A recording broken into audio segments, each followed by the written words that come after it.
जब शख्सियत बहुत बड़ी हो तो उस पर इल्ज़ाम भी बहुत लगते हैं और उससे जुड़े प्रसंग भी कई होते हैं। लता मंगेशकर न केवल हिंदुस्तान की बल्कि दुनिया भर की सबसे बड़ी गायिकाओं में शुमार हैं। लता के समकालीन जितने फनकार थे वो भी बेहद काबिल और अच्छे फनकार थे। यही वजह था कि आपस में कई बार मतभेद हो जाया करते थे। लता मंगेशकर का ब्रेकअप हुआ था महाराज साहब के साथ और लता मंगेशकर बेहद गमगीन थी उन दिनों जब उन्होंने रॉयल्टी से संबंधित मुद्दा उठाया कि गायिकाओं को भी और गायकों को भी रॉयल्टी मिलनी चाहिए।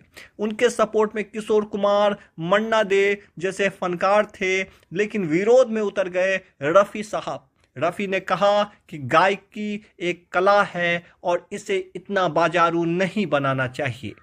इस बात पे दोनों में बहस हो गई और मोहम्मद रफ़ी ने तल्ख अंदाज में कह दिया लता मंगेशकर को कि आप खुद को रानी समझती हैं क्या कि जो आप कहेंगी वही होगा।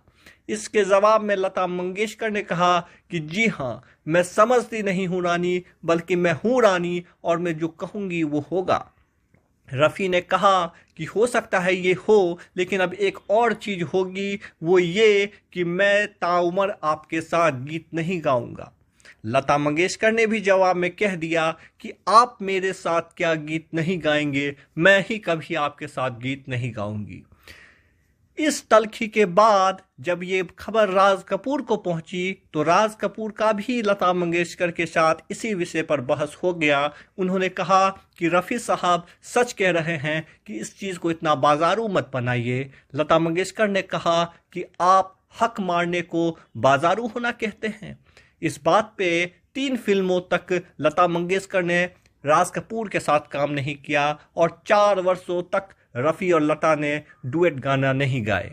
400 से अधिक डुएट सॉन्ग रफ़ी और लता का है। जब 4 साल गुजर गए तब नरगिस दत्त ने कोशिश की, दोनों को मनाया और तब पलकों की छाँव में पहली बार लता मंगेशकर और रफ़ी फिर से डुएट गाने लगे। इस तरह इस खूबसूरत झगड़े का एक खूबसूरत गीत पर आकर ख़त्म होना हुआ। चैनल को सब्सक्राइब